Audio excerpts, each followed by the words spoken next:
Hello everybody, it's JD. I'm going to do part 2 of my platform, and that's all I'm going to do for tonight. Then tomorrow I will go on with other sections of my platform. Okay, part 2 of my platform is to develop our natural resource and other resources to the fullest of their ability.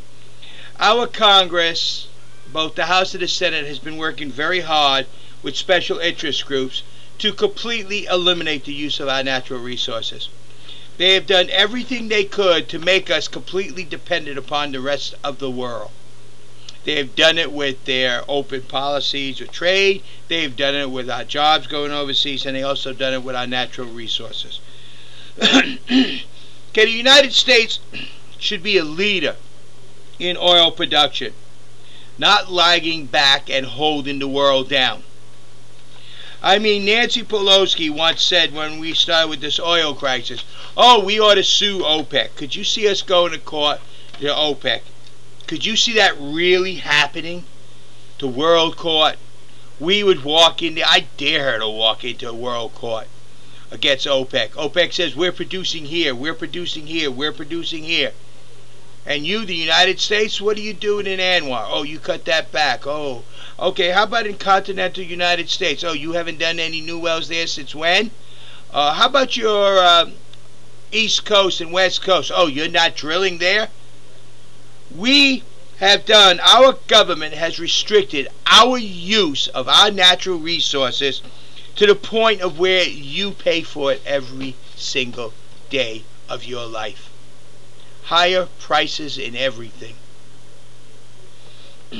We should be the #1 oil producing nation in the world. We should be drilling on the East Coast and the West Coast. And oh, someone's going to say, oh, the environment, the ocean environment, oh my God. Okay, let's see what happened when Katrina went through the Gulf, when Gustav went through the Gulf, all that oil that leaked, oh, they didn't leak any. Oh, how come? And all these oil wells out there, those platforms, I mean, the algae growth, the plant growth, the seaweed growth around them, and all the fish around them. Gosh, you know, you better tell that to the oceans. Instead of, I mean, they're growing. The fish in the Gulf are growing in numbers. Why? Because each well is a little island in its own, a little atoll, so that they can feed. Yeah, but you know, if we put all these wells up and down the East Coast, what's that going to actually do? I mean, look at these foreign fishing companies that use these humongous large ships and drag these 5-mile nets. They can't do that in the Gulf by the wells, because you see the nets would get tangled up in the offshore rigs. So, oh, that fish is protected down there because of that.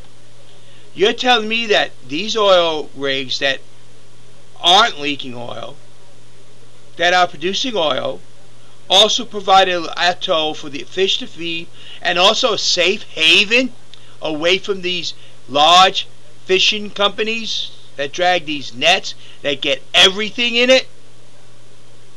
My gosh, see how stupid our Congress is?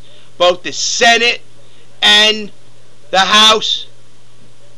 They're so busy listening to people who don't know what they're talking about, like Al Gore and global warming, that they have no idea what really is needed in this country.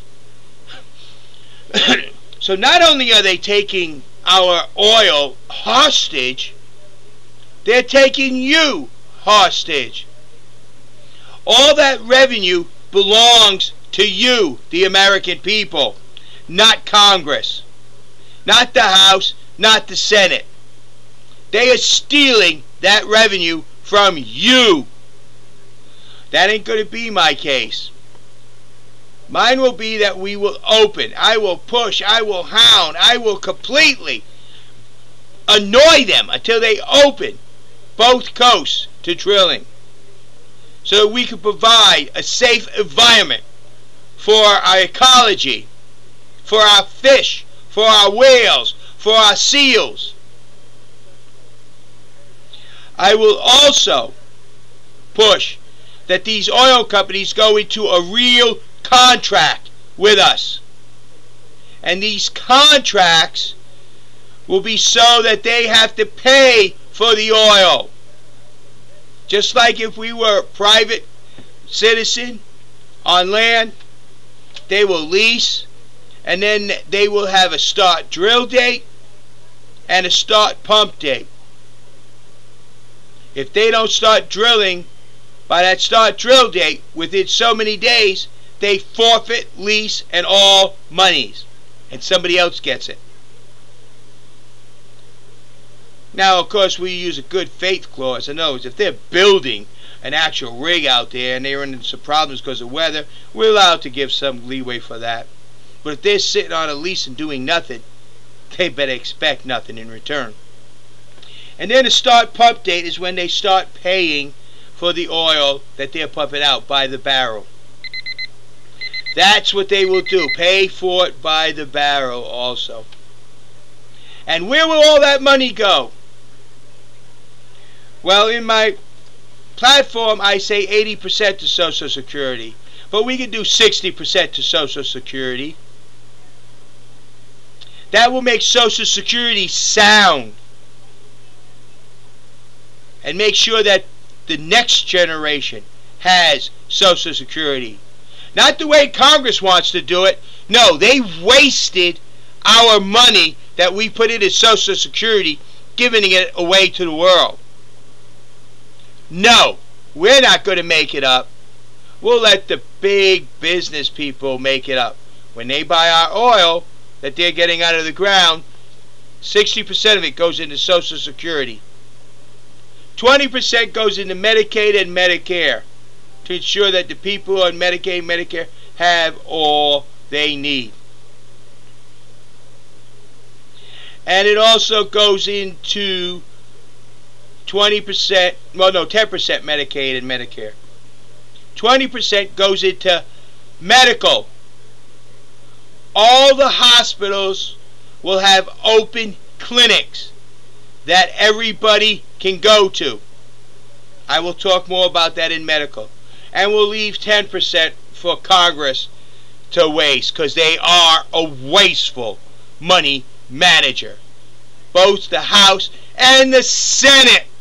Remember, the Senate, the promises that senators make that are running for president, why aren't they on the floor doing it? Okay, this is JD just talking about oil. We haven't even gotten to the other natural resources yet. Thank you. Have a nice day. Got a lot more on my platform.